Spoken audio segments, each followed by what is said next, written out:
नमस्कार। ज्योतिष शास्त्र में श्रद्धा और विश्वास रखने वाले सभी जातकों का पारलौकिक जगत चैनल में बहुत बहुत स्वागत है। वर्ष 2022 अपनी समाप्ति की ओर बढ़ रहा है और वर्ष 2022 का अंतिम माह दिसंबर 2022 शुरू होने जा रहा है।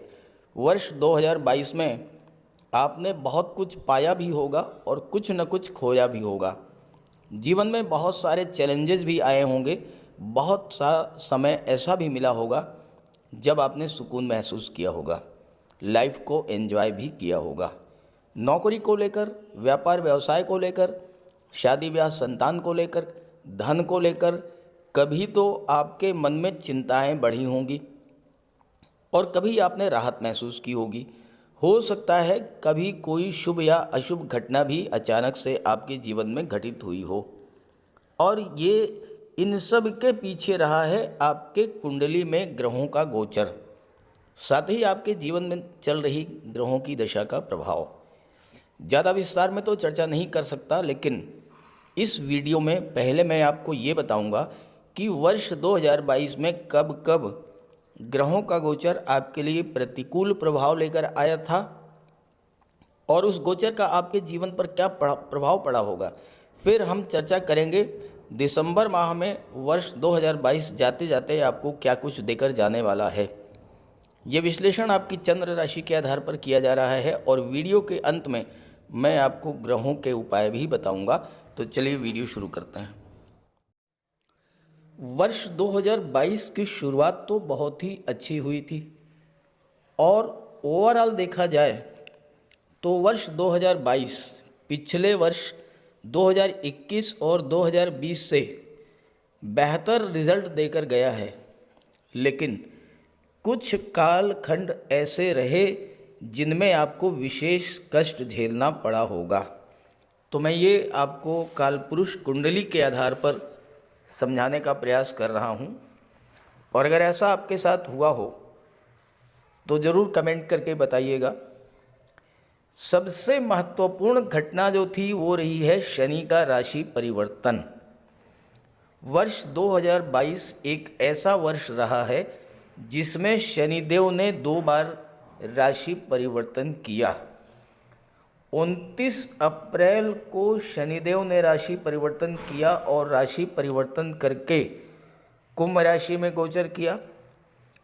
कुंभ राशि में ही वक्री हुए और 12 जुलाई को वक्री अवस्था में ही राशि परिवर्तन करके मकर राशि में आ गए और 23 अक्टूबर तक मकर राशि में ही वक्री रहे।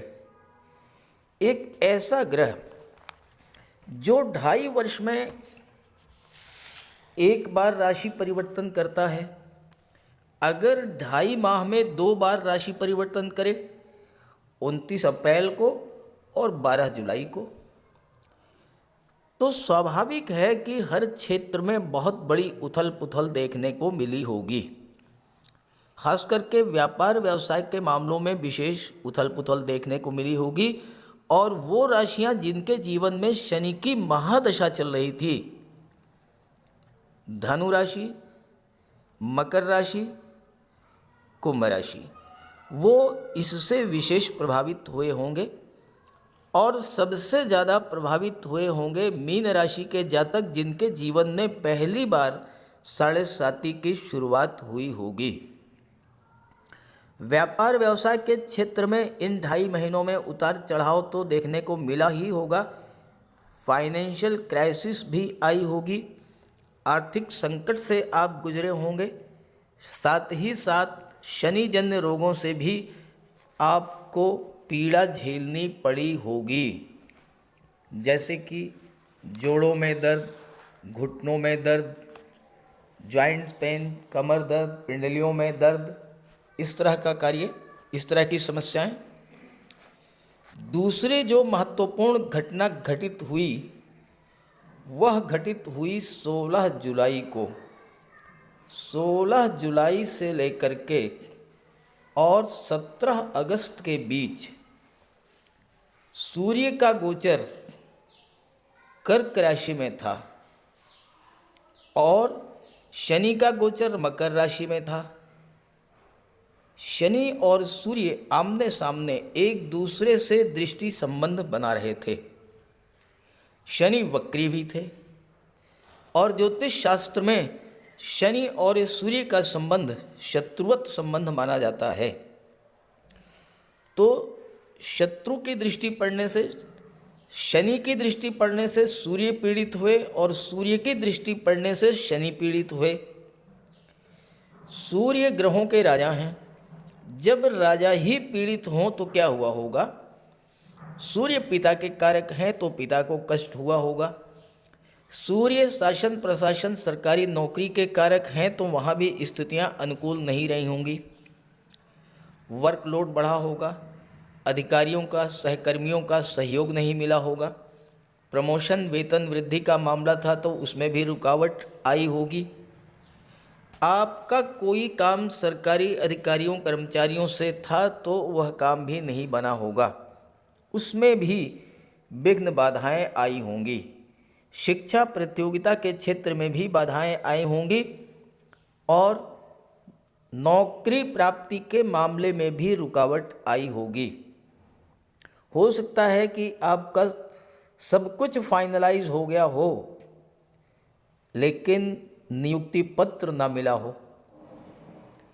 सूर्य के पीड़ित होने के कारण आप नेत्र कष्ट, हड्डियों के रोगों से, हार्ट प्रॉब्लम्स, एंजाइना पेन, पाचन तंत्र संबंधी रोग, आत्मविश्वास में कमी और माइग्रेन, इन सब समस्याओं से पीड़ित हुए होंगे। जहाँ तक शनि की बात है, शनि तो पहले से ही वक्री चल रहे थे, सूर्य की दृष्टि पड़ने से और भी पीड़ित हुए। शनि कर्म के कारक होते हैं, शनि लाभ के कारक होते हैं, शनि दशम भाव और एकादश भाव के कारक होते हैं। तो शनि के पीड़ित होने का सीधा असर आपके कामकाज पर पड़ा होगा। कार्यों की गति धीमी हुई होगी, कार्यों में रुकावट आई होगी, काम में मन नहीं लगा होगा, आलस्य थकान बढ़ी होगी, आपके मन में उत्साह की कमी रही होगी और सबसे बड़ी बात, फाइनेंशियल क्राइसिस से भी आपको गुजरना पड़ा होगा, आर्थिक संकट भी आपने झेला होगा। साथ ही साथ शनि के प्रभाव से आप घुटनों के रोग, जोड़ों में दर्द, मांसपेशियों में पीड़ा, वायु विकार, एनीमिया, पीलिया, इन सब रोगों से भी ग्रसित हुए होंगे और आपका ज़्यादातर समय इस गोचर काल में अस्पताल और कोर्ट कचहरी के चक्कर लगाने में बीता होगा। अनावश्यक धन की बर्बादी हुई होगी। और तीसरा जो एक और गोचर था जिससे आपको सर्वाधिक पीड़ा हुई होगी, वह थी 27 जून से लेकर के और 10 अगस्त तक का समय। इस कालखंड में राहु और मंगल का अंगारक योग बना। राहु का गोचर मेष राशि में, मंगल का भी गोचर मेष राशि में, तो राहु और मंगल का अंगारक योग बना। अंगारक योग यानी वो योग जो अंगारे के समान जला करके राख कर देता है। इस योग के बनने से आपके मन में किसी बात को लेकर भ्रम की स्थिति बनी होगी, गलत फहमी बढ़ी होगी, अचानक से बहुत अधिक क्रोध आया होगा, क्रोध और उग्रता के कारण कोई ऐसी घटना घट गई होगी जिससे आपका काम तो बिगड़ ही गया होगा, कोर्ट कचहरी की नौबत भी आई होगी। अत्यधिक मानसिक तनाव, बेचैनी, अनजाना सा भय, डिप्रेशन और आर्थिक संकट की स्थिति से गुजरे होंगे आप। हो सकता है कि चोट चपेट, एक्सीडेंट की दुर्घटनाएं भी आपके साथ घटित हुई हों, आपका ऑपरेशन भी इस गोचर काल में हुआ हो या ब्लड से रिलेटेड किसी सांघातिक बीमारी की चपेट में भी आप आए हों। खर्च बेतहाशा बढ़ गया होगा, अस्पताल के कोर्ट कचहरी के चक्कर लगाते लगाते आप परेशान हो गए होंगे और आपके बने बनाए प्लान्स बिगड़ गए होंगे। जीवन साथी, लव पार्टनर, बिजनेस पार्टनर से भी इस गोचर काल में तनाव पैदा हुआ होगा। माता पिता के स्वास्थ्य में भी कमी आई होगी और हो सकता है कि आपको कर्ज भी लेना पड़ा होगा। इसके अलावा जो चौथी घटना रही वो रही वर्ष 2022 में दो सूर्य ग्रहण और दो चंद्र ग्रहण घटित हुए। सूर्य ग्रहण 30 अप्रैल और 25 अक्टूबर को घटित हुआ और सूर्य जब पीड़ित हुए तो स्वाभाविक है कि पूरा चराचर जगत पीड़ित हुआ। चंद्र ग्रहण 16 मई को और दूसरा चंद्र ग्रहण 8 नवंबर को लगा। इन समय भी आपके लिए अच्छा नहीं रहा होगा। जब चंद्रमा पीड़ित तो आपका मन पीड़ित, यानी आप स्वयं पीड़ित। तो इस तरह से कुछ विशेष कालखंडों की मैंने चर्चा की है और इन कालखंडों में अगर आपके साथ जैसा मैंने बताया वैसा आपके साथ हुआ हो तो ज़रूर कमेंट कीजिएगा। हालांकि सबके साथ नहीं हुआ होगा, लेकिन जिसके जीवन में जिस भी ग्रह की महादशा या अंतर्दशा, खास करके सूर्य, शनि, मंगल, राहु, अगर इनकी महादशा या अंतर्दशा गतिमान रही होगी तो निश्चित रूप से कुछ न कुछ समस्याएं इस तरह की ज़रूर आई होंगी। तो ज़रूर कमेंट कीजिएगा। अब बात करते हैं वर्ष 2022 जाते जाते माह दिसंबर में आपको क्या क्या दे करके जाएगा। तो ये है कुंभ राशि के जातकों की कुंडली। देखिए, एक होती है जन्म कुंडली। जब आपके जन्म होता है उस समय ग्रहों की स्थिति के आधार पर जो कुंडली तैयार की जाती है वह होती है जन्म कुंडली। जन्म कुंडली में आपका प्रारब्ध लिखा होता है, आपके जीवन में कौन कौन सी घटनाएं कब कब घटित होंगी इसका विचार जन्म कुंडली से किया जाता है। और दूसरी होती है गोचर कुंडली। वर्तमान में ग्रहों के गोचर के आधार पर फल कथन गोचर कुंडली के आधार पर किया जाता है। तो ये है आपके सामने कुंभ राशि के जातकों की गोचर कुंडली। देखिए, दिसंबर का माह बहुत ही बेहतर रिजल्ट देने वाला है क्योंकि ग्रहों का जो प्लेसमेंट है वो पूरे माह सूर्य को छोड़कर बाकी अन्य सभी ग्रहों का प्लेसमेंट अस्थायी है। पूरे माह अपनी ही राशि में, एक ही राशि में गोचर करेंगे, राशि परिवर्तन नहीं करेंगे। केवल सूर्य का राशि परिवर्तन होगा और सूर्य भी बहुत अच्छी स्थिति में है। दशम भाव में 16 दिसंबर तक रहेंगे, इसके बाद लाभ के भाव में चले जाएंगे और दशम में सूर्य दिग्बली होते हैं। एकादश में जाएंगे तो यहाँ अतिविशिष्ट कारक होते हैं। तो सूर्य के गोचर का बहुत बड़ा प्रभाव पड़ेगा आपके जीवन पर क्योंकि सूर्य ग्रहों के राजा भी हैं, शासन प्रशासन के कारक हैं। और सबसे बड़ी बात यह है कि सूर्य का गोचर पूरे दिसंबर माह में मित्र राशि में रहेगा।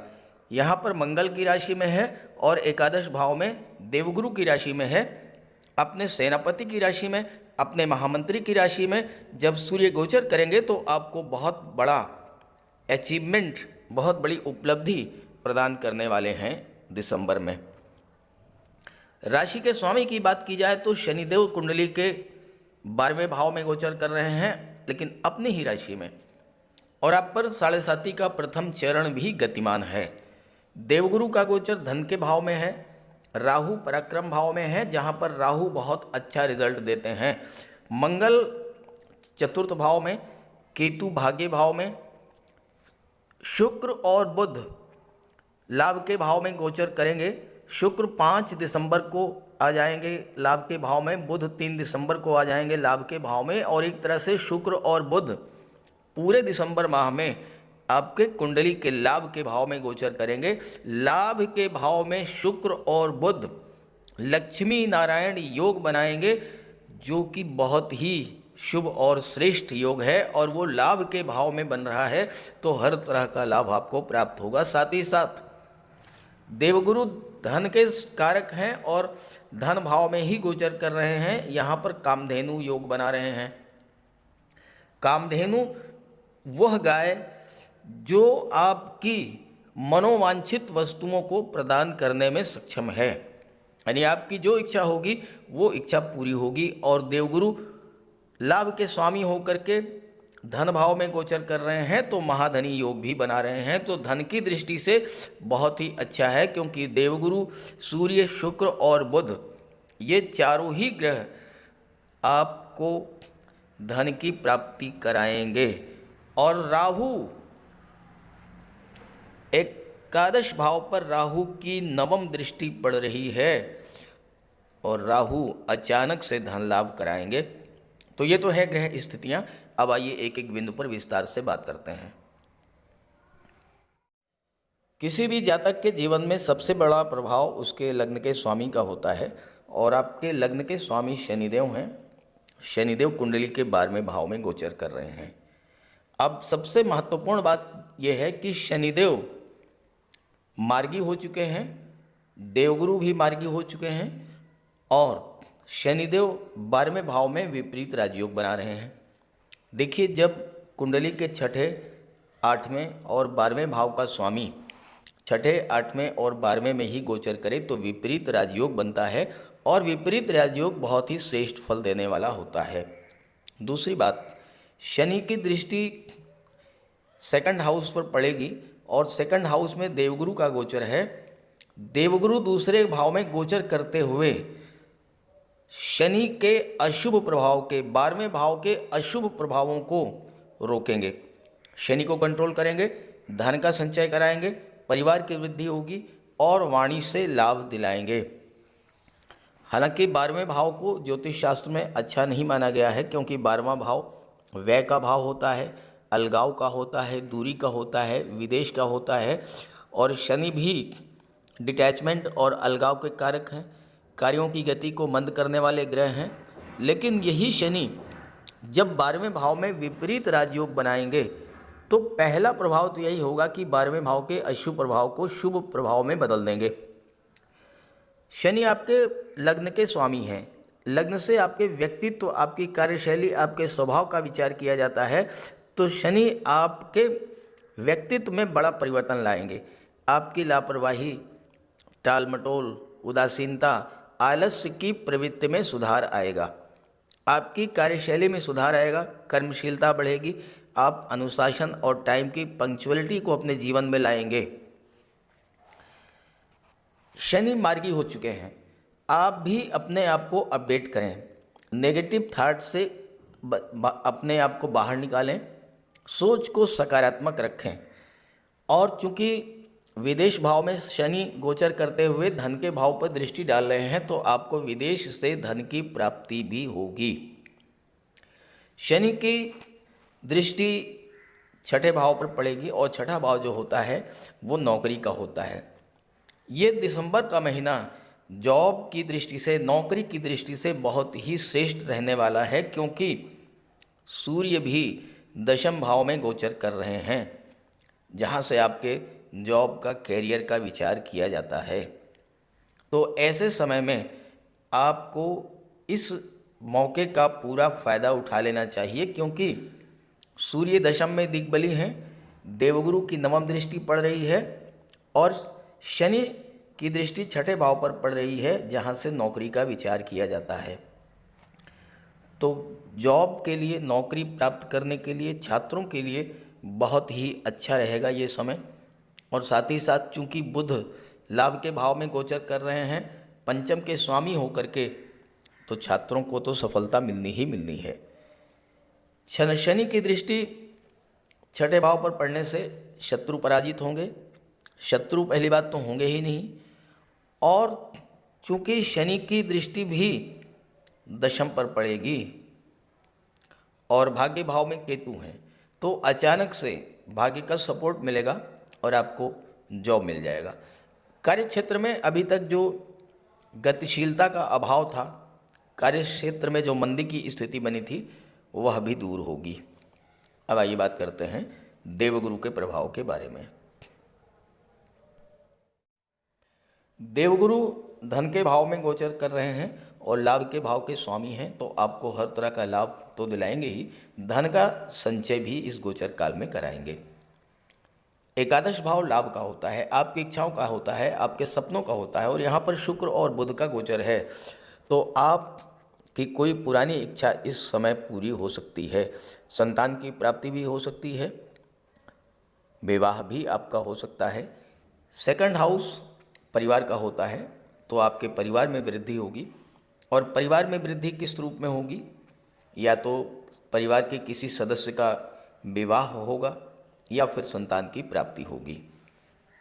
गुरु की दृष्टि छठे भाव पर पड़ेगी, और छठे भाव पर गुरु की दृष्टि एक बहुत बड़ा आपके अंदर एक क्वालिटी डेवलप करेगी, और वह यह है कि आपकी इंट्यूशन पावर में वृद्धि होगी।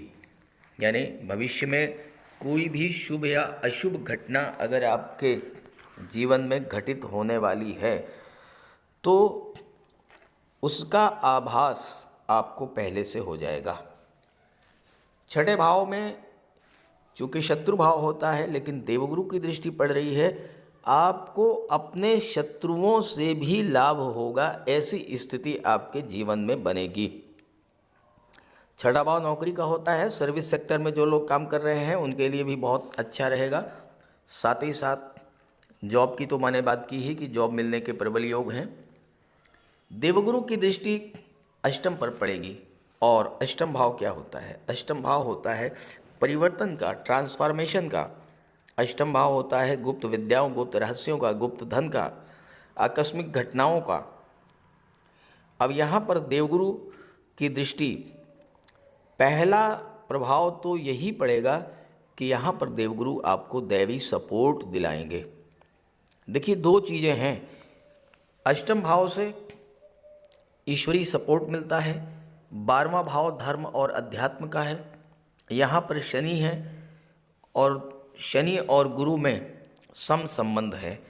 तो आपको एक इंडिकेशन मिल रहा है, एक संकेत मिल रहा है कि आप जितना ज़्यादा से ज़्यादा धर्म अध्यात्म से जुड़ेंगे, जितना ज़्यादा से ज़्यादा ईश्वर में आपकी आस्था होगी, जितना ज़्यादा से ज़्यादा आप दान पुण्य करेंगे, शनि से संबंधित कार्य करेंगे, गरीबों की मदद करेंगे, किसी भी दीन दुखी, लाचार, असहाय, दिव्यांग व्यक्ति की आप जो कुछ भी मदद कर सकें वो अगर आप करेंगे, तो साढ़े साती का कोई प्रभाव आप पर पड़ेगा ही नहीं।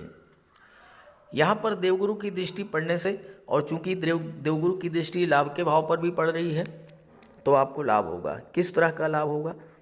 आपको गुप्त धन की प्राप्ति होगी, ससुराल पक्ष से आपको लाभ हो सकता है, कोई इंश्योरेंस पॉलिसी है वहाँ से लाभ हो सकता है, आपको कोई क्लेम है वो मिल सकता है। आप गवर्नमेंट जॉब में थे या प्राइवेट जॉब में थे, आपकी पेंशन नहीं मिल पा रही थी, पेंशन का पैसा मिल सकता है, ग्रेच्युटी का पैसा मिल सकता है, आपका फंड का पैसा मिल सकता है, या इस तरह का जो बीमे का पैसा है वो आपको मिल सकता है। इस तरह के गुप्त धन आपको प्राप्त होंगे। साथ ही साथ कोई पैतृक संपत्ति, वसीयत या विरासत से भी आपको लाभ मिल सकता है, क्योंकि देवगुरु की दृष्टि जहाँ जहाँ पर जिस जिस भाव पर पड़ती है उस भाव को बिल्कुल गंगा जल की तरह पवित्र कर देते हैं। देवगुरु की दृष्टियों में अमृत होता है। तो छठे भाव के भी शुभ फल, 8वें के भी शुभ फल, और 11वें का तो कहना ही क्या है, हर तरह से लाभ आपको देने जा रहे हैं। संतान, शिक्षा, विवाह, नौकरी, ये सब कुछ दिसंबर 2022 में आपको मिल सकती है। अब आइए बात कर लेते हैं ग्रहों के राजा सूर्य के बारे में, जो कि दिसंबर में आपके जीवन में बहुत प्रभावी भूमिका निभाने जा रहे हैं। सूर्य का गोचर कुंडली के दशम भाव में है, अपने मित्र मंगल की राशि पर, और मंगल की दृष्टि भी सूर्य पर पड़ेगी। साथ ही साथ सूर्य दशम भाव में दिग्बली होते हैं। आपके जॉब, कैरियर और प्रोफेशन के क्षेत्र में बहुत बड़ी उपलब्धि आपको हासिल हो सकती है। यहाँ पर भाग्य भाव के स्वामी हैं शुक्र, और शुक्र लाभ के भाव में गोचर कर रहे हैं। तो भाग्य के सपोर्ट से आपके कार्य क्षेत्र में उन्नति होगी। खास करके अगर आप शनि के संबंधित कार्य व्यवसाय कर रहे हैं, जैसे कि रियल एस्टेट से जुड़े हैं, प्रॉपर्टी डीलिंग का कार्य करते हैं, कंस्ट्रक्शन का कार्य करते हैं, बिल्डर हैं, आर्किटेक्ट हैं, तो सफलता मिलेगी। सूर्य शासन प्रशासन और सरकारी नौकरी के कारक होते हैं और गुरु की दृष्टि नौकरी के भाव पर पड़ रही है। तो अगर आप आईएएस, आईपीएस, सिविल सर्विसेज की तैयारी कर रहे हैं, गवर्नमेंट जॉब की तैयारी कर रहे हैं, तो वहाँ भी आपके लिए बहुत अच्छा रहेगा। और चूंकि मंगल की दृष्टि पड़ रही है और मंगल फोर्स के कारक होते हैं, सैन्य क्षेत्र के कारक होते हैं, आर्मी, एयरफोर्स, मिलिट्री, नेवी के कारक होते हैं, पुलिस विभाग के कारक होते हैं, और मंगल मेडिसिन और सर्जरी, मेडिकल और सर्जरी क्षेत्र के भी कारक होते हैं। तो इन सभी क्षेत्रों में अगर आप जॉब की तलाश कर रहे हैं तो आपको जॉब का पूरा योग मिलेगा। जॉब में ऑलरेडी हैं तो पद प्रतिष्ठा प्रमोशन का लाभ मिलेगा। राहु 3rd हाउस में गोचर कर रहे हैं, अचानक से आपका ट्रांसफ़र भी हो सकता है और आपकी मनचाही जगह पर होगा। चूँकि भाग्य भाव में केतु हैं तो मनचाहा ट्रांसफ़र आपको मिलेगा। 16 दिसंबर को सूर्य भाग्य भाव में हो जाएंगे और यहाँ पर सूर्य के साथ बुध भी हैं और शुक्र भी हैं। देवगुरु की दृष्टि भी पड़ रही है, तो ये समय हर तरह का लाभ प्राप्त करने का है। सूर्य पावर और अथॉरिटी के कारक हैं और 11वें भाव में अति विशिष्ट कारक होते हैं। 11वें भाव के प्रभाव को बहुत अधिक बढ़ा देते हैं। 16 दिसंबर के बाद सूर्य सरकार में शक्ति और पद के साथ साथ राजनीति के क्षेत्र में भी सफलता दिलाएंगे। शासन प्रशासन में उच्च पद दिला देंगे, सरकारी नौकरी दिला देंगे। आपको ऐसा पद मिलेगा जिसमें आप जनता की सेवा कर सकें, जैसे आईएएस, आईपीएस, सिविल सर्विसेज, ये सब। बुध भी यहाँ पर गोचर कर रहे हैं, सूर्य और बुध का बुधादित्य योग बनेगा। तो अगर आप banking sector, finance sector, IT sector से जुड़े हैं, कंप्यूटर कम्युनिकेशन या मैनेजमेंट से जुड़े हुए हैं, तो इन क्षेत्रों में भी आपके लिए बहुत अच्छा रहेगा, लाभ की प्राप्ति होगी। और इन क्षेत्रों में अगर आप जॉब की तलाश में हैं तो आपको जॉब भी मिलेगा। आप अपने आत्मबल और आत्मविश्वास से बड़ा मोर्चा आप इस गोचर काल में फतेह करेंगे और धन का लाभ अर्जित करेंगे। बुध एक सोशल प्लेनेट हैं, सामाजिक ग्रह हैं, तो आपका सोशल स्टेटस बढ़ेगा, सोशल रिलेशंस का दायरा बढ़ेगा, समाज के प्रतिष्ठित और गणमान्य व्यक्तियों, उच्च पदस्थ अधिकारियों से आपके संबंध बढ़ेंगे। सूर्य आपकी पावर और अथॉरिटी में वृद्धि करेंगे। सूर्य की दृष्टि पंचम पर, तो छात्रों के लिए भी बहुत अच्छा रहेगा, सफलता मिलेगी। साथ ही साथ संतान की प्राप्ति हो सकती है। और अगर आप संतान की प्लानिंग कर रहे हैं तो पुत्र प्राप्ति का योग है, क्योंकि सूर्य और बुध दोनों ही मेल प्लेनेट हैं।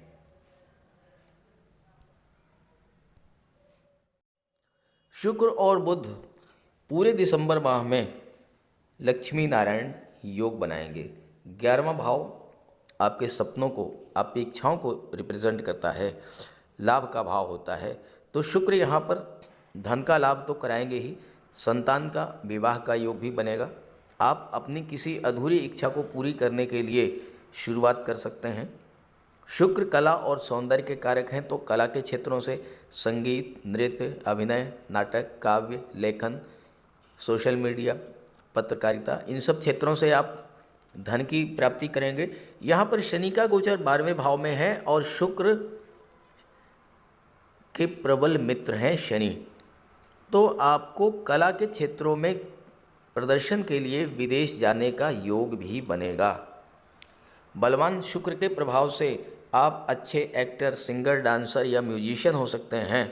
मॉडलिंग के क्षेत्र में भी आपको धन की प्राप्ति हो सकती है। और अगर शुक्र बली हुए ज़्यादा आपकी कुंडली में, अंश बल से मजबूत हुए, तो आपको फिल्म, टीवी सीरियल या सोशल मीडिया के क्षेत्र से भी सफलता और धन प्राप्त होगा।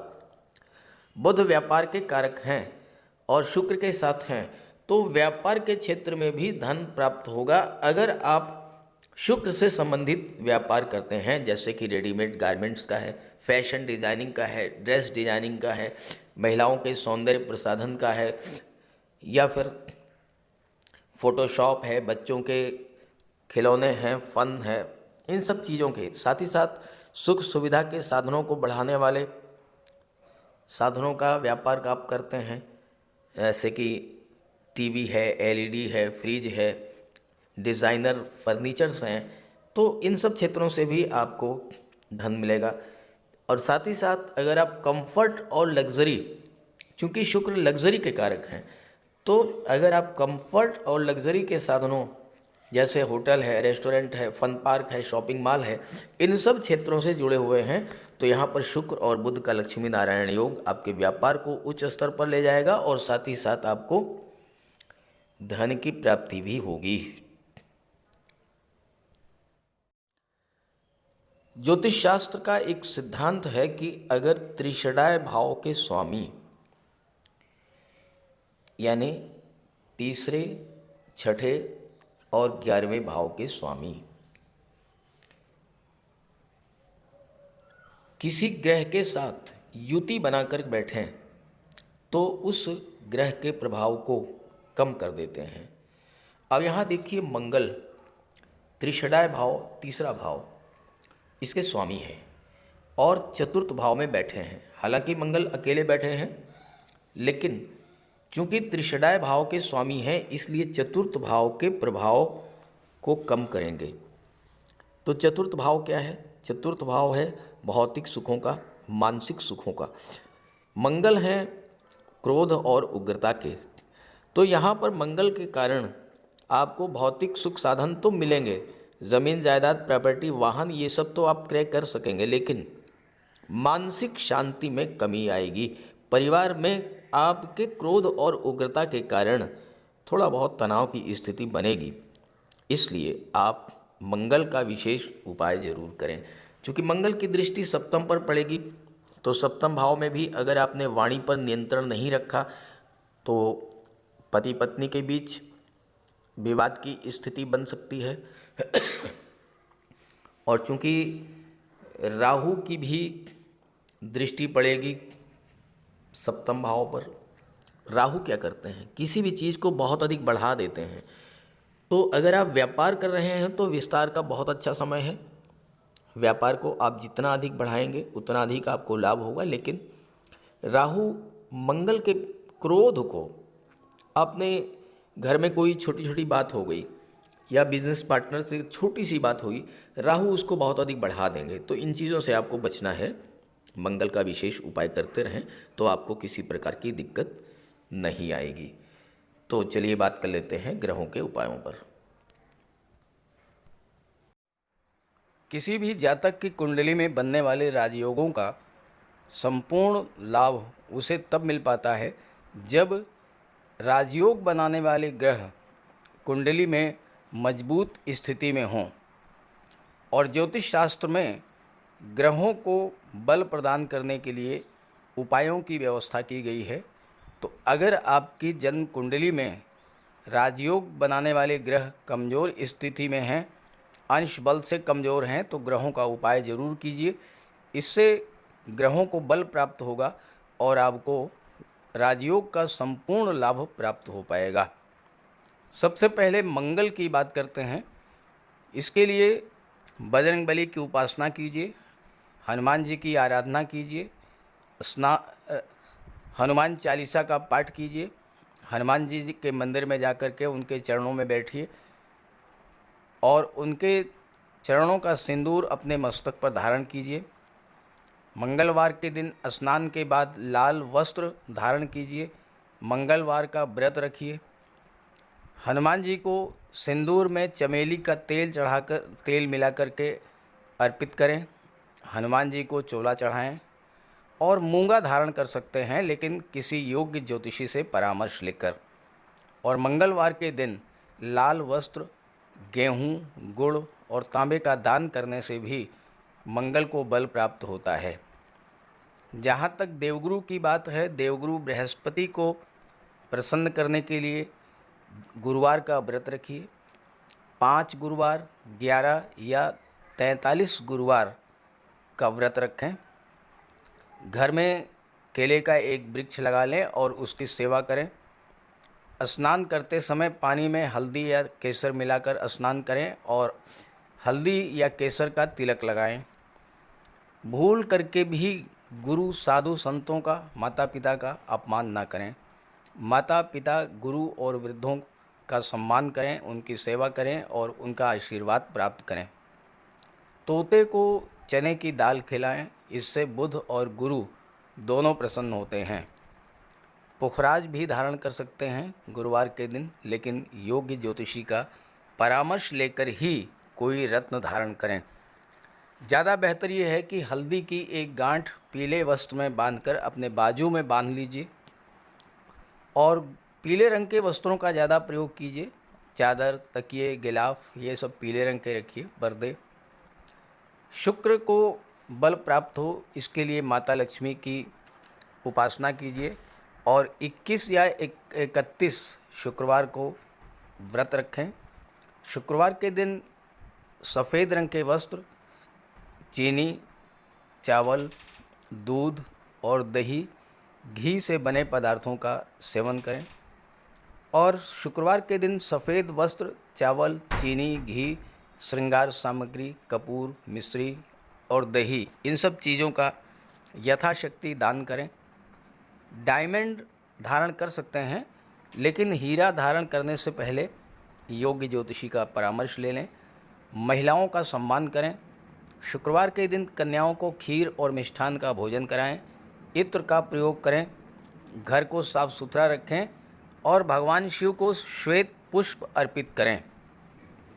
जहाँ तक बुध की बात है तो बुधवार के दिन तुलसी का पौधा लगाकर उसकी सेवा करें। गाय की सेवा करें, गाय को हरा चारा खिलाएं। हरियाली बढ़ाने वाले पौधे लगाएं और दान करें पौधों का, क्योंकि बुध को हरा रंग अत्यंत प्रिय है।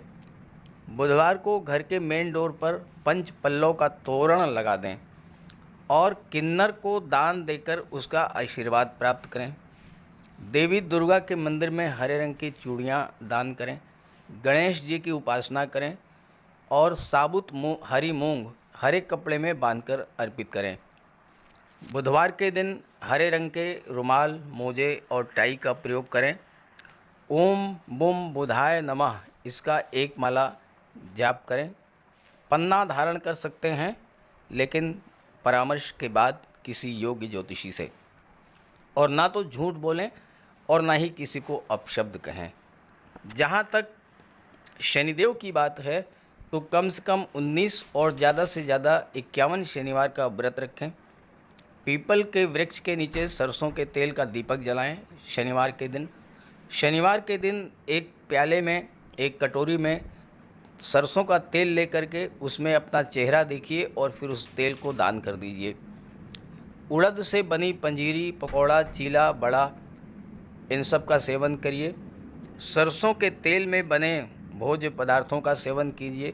शनिवार के दिन कंबल, जूता, चप्पल, लोहा, काला तिल, काला उड़द, काले वस्त्र और जटा वाले नारियल दान दें। नीलम धारण कर सकते हैं, लेकिन नीलम धारण करना किसी योग्य ज्योतिषी से परामर्श लेकर धारण करें, क्योंकि नीलम रंग से राजा भी बना देता है और कभी कभी अगर नीलम आपके लिए शुभ नहीं हुआ तो राजा से रंक भी बना देता है। इसलिए नीलम का प्रयोग बहुत सोच समझ कर करें। ज़्यादा बेहतर ये है कि आप गरीबों की हेल्प करें। कोई भी गरीब, लाचार, असहाय, दिव्यांग व्यक्ति आपके पास आता है, मदद कीजिए यथासंभव और किसी भी गरीब व्यक्ति को कष्ट ना दें। साथ ही साथ ऐसे कार्य ना करें जो कि शनिदेव को पसंद नहीं है। शनिदेव को छल, कपट, झूठ, फरेब, बेईमानी, आलस्य ये सब पसंद नहीं है, तो ऐसे कार्य मत कीजिए। और शनिदेव को अनुशासन, परिश्रम, मेहनत, ईमानदारी और सच्चाई ये पसंद है, तो ये आप अपने अंदर इन गुणों को विकसित करें, शनिदेव प्रसन्न होंगे। तो उपाय ज़रूर कीजिएगा, इससे आपको लाभ होगा। नमस्कार।